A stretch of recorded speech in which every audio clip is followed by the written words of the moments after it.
আজকে বানিয়েছি ইলিশ পাতুরি সর্ষে দিয়ে। চলো কেমন করে করলাম তোমাদেরকে শেয়ার করি। গুড মর্নিং বন্ধুরা, welcome back to another blog. কেমন আছো বন্ধুরা? নিশ্চয়ই ভালো আছো, আমিও খুব ভালো আছি। আর দেখো, ইলিশ পাতুরি করার জন্য সর্ষে আর পোস্তটা আমি প্রথমে 10-15 মিনিট আগে জলে ভিজিয়ে নিয়েছিলাম যাতে বাটতে সুবিধা হয়, তো তার জন্য। তো দেখো এবার বেটে নেবো, 10-15 মিনিট পর বাটবো আর কি।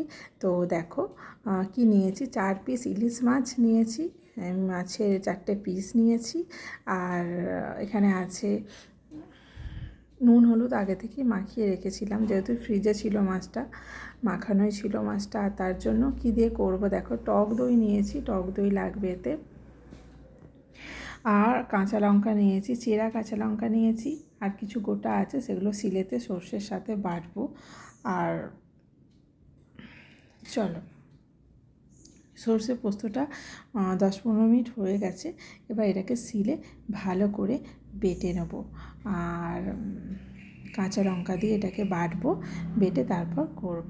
আর যারা বন্ধুরা আমার চ্যানেলে নতুন আছো তারা প্লিজ আমার চ্যানেলটাকে সাবস্ক্রাইব করো। আর প্লিজ লাইক কমেন্ট করো, লাইক কমেন্ট করলে ভিডিও করতে বানাতে ভালো লাগে। আর আমার ভিডিও বন্ধুরা দেখো তার জন্য অনেক অনেক ধন্যবাদ আমার ভিডিও দেখার জন্য। আর যেহেতু এটা আমার কোনো রেসিপি চ্যানেল না, কোনো রান্নার চ্যানেল না, এটা আমার ডেলি ব্লগ। কিন্তু আমি এই ইলিশ মাছ প্রথম এলো আমাদের বাড়িতে এই বছরের বর্ষাকালে, তো তার জন্য ভাবলাম একটু ইলিশ পাতুরি করি, এইটাই বন্ধুদের সাথে একটু শেয়ার করি যে আমি কি করে করি। সেটা সবাই নিশ্চয়ই করো, কিন্তু আমি কিভাবে করি সেটাই শেয়ার করলাম তোমাদের সাথে। চলো দেখতে থাকো। সর্ষেটা পোস্ত কাঁচা লঙ্কা দিয়ে বাটা হয়ে গেল, এইবার সর্ষের যে সেটা রেডি করব। এটা হচ্ছে বাঙালির খুব লোভনীয় জিনিস, ইলিশ পাতুরি। বাঙালি মাত্রই এটা খেতে ভীষণ ভীষণ ভালোবাসে, আর সব মানুষই, বেশিরভাগ মানুষই এই জিনিসটা খেতে ভালোবাসে। আর ইলিশ মাছ হলে সবাই খুব প্রিয়। যে কোনো মাছ খায় না না, সে ইলিশ মাছটা অন্তত খায়, যে কোনো এই মাছটা অন্তত সে খায়, কারণ ইলিশ মাছ সবার কাছে খুব একটা ভালোবাসার লোভনীয় জিনিস। তো চলো, সর্ষের সাথে একটু লবণ পাইল করে নিলাম, নিয়ে তারপর দই দিয়ে এটাকে ভালো করে ফেটিয়ে নিয়ে তারপর মাছে দেব।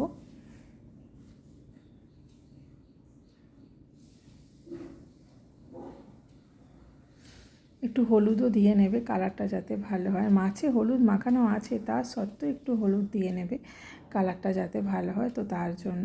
আর যেহেতু আমি এক হাতে ভিডিও করি, সেরকমভাবে হয়তো পরিষ্কারভাবে দেখা যায় না, তাই একটু কষ্ট করে দেখে নিও। আর এইতে 4 পিস মাছ, তো সর্ষের পরিমাণ একটু বেশি আছে বন্ধুরা, কারণ আমাদের ইলিশ মাছের সর্ষে খেতে সবাই খুব ভালো লাগে, ভালোবাসে, ওই দিয়েই ভাত খাবে, আর কিচ্ছু চায় না সবাই। সেই জন্য আমি সর্ষে বেশি বলে 3 চামচ দই নিয়ে নিলাম, টক দই। তো চলো, এই সর্ষেটা না একটুখানি জল পাইল করে নিলে ভালো হতো, এতে অনেকটা সর্ষের তেল লাগবে। অন্তত এই 4 পিস মাছের জন্য এই সর্ষেটা মাখায় 50 গ্রাম তেল লেগেছে, তা সত্ত্বেও সামান্য একটু জল দিলে ভালো হতো, কারণ যখন করেছিলাম সেটা একটু শক্ত শক্ত লাগছিল। মনে করলে একটু জল পাইল করে নিও। আমি এতে অনেকটা তেল দিয়েছি, অন্তত 50 গ্রামের মতো তেল দিলাম বন্ধুরা। আর চলো দেখতে থাকো কিভাবে করি, পাতার মধ্যে কিভাবে দিই, আর এটাকে ভালো করে মাখিয়ে নিয়ে রাখবো। তারপর পাতাটা কলা পাতাটারও একটা কাজ আছে, সেটা হলো, চলো দেখিয়ে দিই তোমাদের কি করবে। কলা পাতাটা আমি প্রথমে তাওয়া বসিয়ে নিয়েছি, যেটাতে এই মাছগুলো ফ্রাই করব, সেই প্যানটা বসিয়ে নিয়েছি। এবার কলা পাতাগুলো এর মধ্যে একটু তাতিয়ে নিতে হবে, তাতিয়ে নিলে কি হয়, নরম হয়ে যায়, মাছটা দেওয়ার সময় পাতাটা ফাটবে না, বুঝেছো? তো একটু তাতিয়ে নিলাম। সব পাতাগুলোকে একটু এই প্যানের মধ্যে তাতিয়ে নেবে, নেওয়ার পর দেখবে পাতাটা কাগজের মতো হয়ে যাবে, যেমনভাবেই ভাঁজ করবে এটা ফাটবে না। তো নেওয়ার পর দেখো, প্রথমে একটু সর্ষে নিয়ে নেবে, সেই সর্ষেটার মধ্যে মাছটা দিয়ে দেবে, ঠিক আছে? মাছটা দিয়ে আবার একটু সর্ষে দিয়ে নেবে, নিয়ে ওর মধ্যে কাঁচা লঙ্কা দেবে, যে যেমন খেতে ভালোবাসো, কেউ একটা, কেউ দুটো তিনটে, যে যেমন কাঁচা লঙ্কাটা সর্ষের মধ্যে খেতে ঝালটা পছন্দ করো সেরকমভাবে দিয়ে নেবে, বুঝেছো? নিয়ে তারপর এর ওপর একটু সর্ষের তেল দেবে, দিয়ে এটাকে সুতো দিয়ে বাঁধবে, বুঝেছো বন্ধুরা?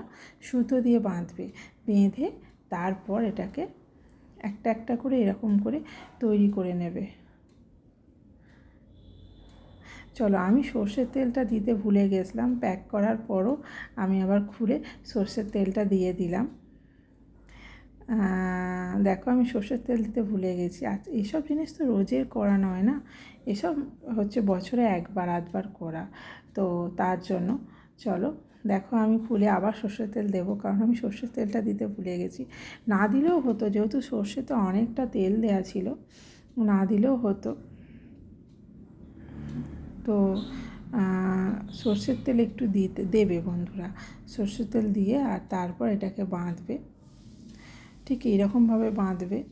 আর একটু ভালো করে চেপে বাঁধবে, যাতে প্যানের মধ্যে ফ্রাই করার সময় সেটা খুলে না যায়, দড়িটা একটু চেপেই বাঁধবে, খুলে গেলে সর্ষে সব মাখামাখি হয়ে যাবে বন্ধুরা।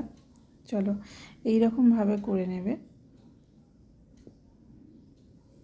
এরকমভাবে বেঁধে নিয়ে আর ফ্রাই করবে, এতে এটা খুলবেও না।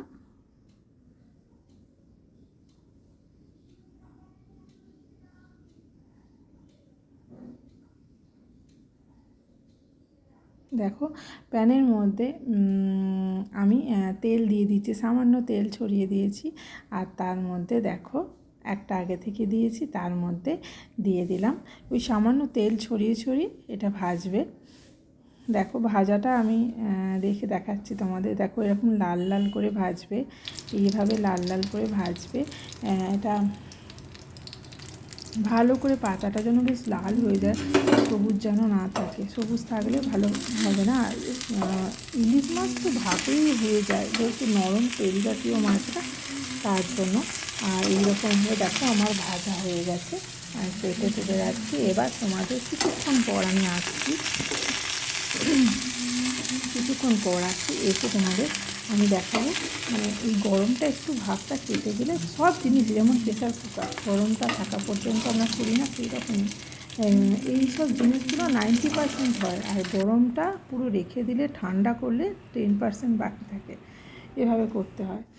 তো দেখো আমাদের তিনজনের তিনটে থালা সাজিয়ে নিয়েছি কলা পাতা দিয়ে, আজকে যেহেতু ইলিশ মাছের পাতুরি হচ্ছে তার জন্য।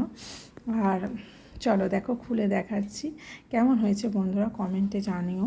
আর আবারও বলছি, লাইক কমেন্ট করো, আর আমার ভিডিও খুব একটা বড় হয় না, শেয়ার করো পারলে। আর সব বন্ধুদের আবারও ধন্যবাদ আমার ভিডিও দেখার জন্য। চলো, এই হলো ফাইনাল লুক আমার ইলিশ পাতুরি, কেমন হয়েছে বলো।